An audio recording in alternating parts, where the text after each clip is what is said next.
서울역 근처에서 한국인 남성 6명에게 폭행을 당했다. 지난달 27일 일본어로 올라온 트윗으로 SNS 공간에서 빠르게 확산되며 논란이 일었습니다. 알고 보니 이 내용은 경찰에 신고 접수도 되지 않은 거짓이었습니다. 정부가 일본을 여행하는 우리 국민에게 1천만 원 이하의 벌금이나 징역 1년의 처벌을 내리는 방안을 검토 중이라는 내용 또한 사실이 아닙니다. 결국 청와대까지 나서 가짜뉴스에 대한 우려를 제기했고 한일 관계에 혼란을 주지 말아야 한다고 당부했습니다. 이처럼 대형 이슈가 터질 때마다 막말, 가짜뉴스가 기승을 부리며 그 부작용은 사회 곳곳에서 나타나고 있습니다. 최근 한국 콜마 사태는 온라인 공간에서 유포되는 극단적 주장이 기업의 존망까지 흔들 수 있다는 점을 여실히 증명했습니다. 윤동한 한국 콜마 회장이 사퇴하는데 단초가 된 유튜브 영상은 노골적인 여성 혐오적 발언이 문제였습니다. 베네수엘라의 여자들은 단돈 7달러에 몸을 팔고 있습니다. 그리고 이제 곧 우리나라도 그 꼴이 날 거예요. 상황이 이렇다 보니 인터넷 공간에서 양산되는 정보를 불신하게 됐다는 시민들도 많습니다.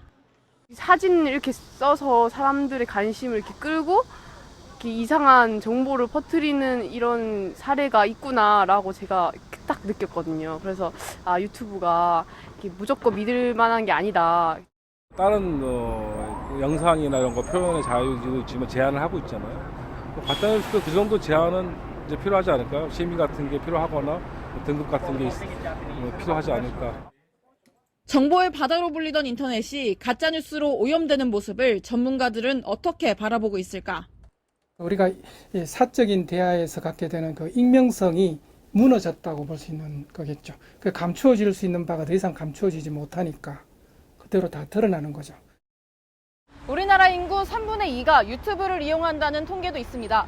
사회 분열과 혼란을 조장하는 가짜뉴스 문제에 대한 사회적 논의가 지속될 필요가 있다는 지적이 나옵니다. 연합뉴스TV 신현정입니다. 아이부터 어른까지 세대를 초월한 유튜브의 인기는 날이 갈수록 높아지고 있습니다.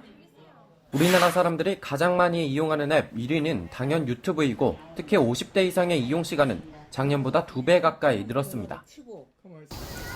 요즘엔 이렇게 스마트폰과 태블릿 PC가 대중화하면서 누구나 손쉽게 1인 미디어를 만들고 소비할 수 있는 시대가 됐습니다. 영상을 편집하는 일도 쉽습니다. 별다른 장비 없이 앱을 사용하면 스마트폰으로 게임을 하듯 한두 시간 만에 짧은 영상을 뚝딱 만들 수 있습니다. 하지만 이렇게 콘텐츠를 만드는 일이 쉬워진 만큼 가짜뉴스도 넘쳐나고 있습니다. 사실이든 거짓이든 인기만 있으면 돈이 덤으로 굴러들어오는 탓입니다. 전문가들은 가짜뉴스를 찍어내는 비교적 작은 채널도 월 수입이 100만 원 이상 될 것으로 추산했습니다. 더 유명한 채널들 같은 경우에는 적어도 월 1,000만 원 이상, 많은 달에는 1억까지도 바라볼 수 있을 만큼. 여기에 구독자의 자발적인 후원금은 별도입니다. 유튜브 측은 가짜뉴스 논란을 중요한 이슈로 생각한다면서도 진실은 파악하기 종종 어렵고 언제나 옳거나 그르거나로 이분법적이지 않다고 말합니다. 하지만 가짜뉴스 대처 방법이 아예 없는 것은 아닙니다. 타인의 저작물을 함부로 사용하게 되면 저작권 침해가 되고요. 다른 사람의 사진을 그대로 갖다 쓰는 경우도 있어요. 이런 경우에는 초상권 침해가 돼요. 거짓이냐를 떠나 콘텐츠를 만들 때 사진과 영상을 허락 없이 마구잡이로 썼다면 현행법으로도 삭제 차단할 수 있다는 겁니다. 우리나라 사람 10명 중 4명은 유튜브에서 뉴스나 시사 관련 콘텐츠를 보는 것으로 조사돼 조사 국가 가운데 4위를 차지했습니다. 응답자의 59%는 가짜뉴스를 우려했습니다.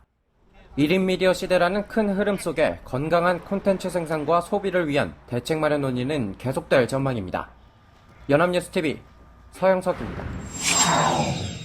수위만 조금씩 다를 뿐 정보 유통자를 처벌한다는 내용은 같습니다. 모두 가짜뉴스를 퇴출하기 위한 법안들입니다. 현재 이런 법안만 20여 개가 국회에 계류돼 있습니다.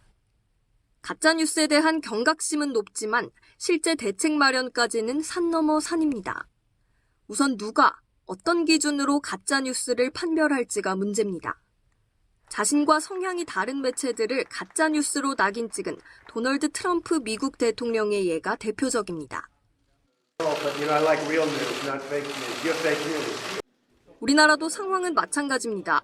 방송통신위원회 후보자가 취임도 전에 가짜뉴스 근절 의지를 천명했는데 의도적인 허위 조작 정보, 극단적인 혐오 표현 이런 부분들은 표현의 자유 보호 범위 밖에 있어서 규제의 대상이 돼야 되고 곧바로 야당에선 정치적 중립성 시비가 불거졌습니다.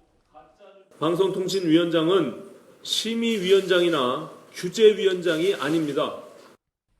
여야 할 것 없이 정치권은 비상입니다. 근거 없는 가짜뉴스나 허위정보 그리고 과장된 전망으로 시장에 불안감을 키우는 것을 경계해야 합니다. 청와대에는 가짜뉴스 대응팀이 구성됐고 더불어민주당과 자유한국당은 각각 특별위원회를 꾸렸습니다. 허위 조작 정보가 거의 무제한적으로 유통되는 것에 대해서 공적 규제가 필요하겠구나 하는 것을 가짜 뉴스, 가짜 보도에 대해서는 끝까지 우리가 뿌리를 뽑아내는 그런 집요함이 필요하다고 생각합니다. 강력한 의지에도 표현의 자유를 고려한 조심스러운 접근이 필요하다는 목소리가 높습니다. 명예훼손의 사례를 조금 더 엄격하게 그런 판례를 만들어감으로 해서 사회 구성원들한테 경각심을 불러일으킬 수 있는 이렇게 하는 방법이 최선이라고 생각을 합니다. 교육을 통해 시민들의 자정 능력을 키우고 가짜뉴스를 없애나가기로 합의해가는 과정이 더 중요하다는 지적입니다.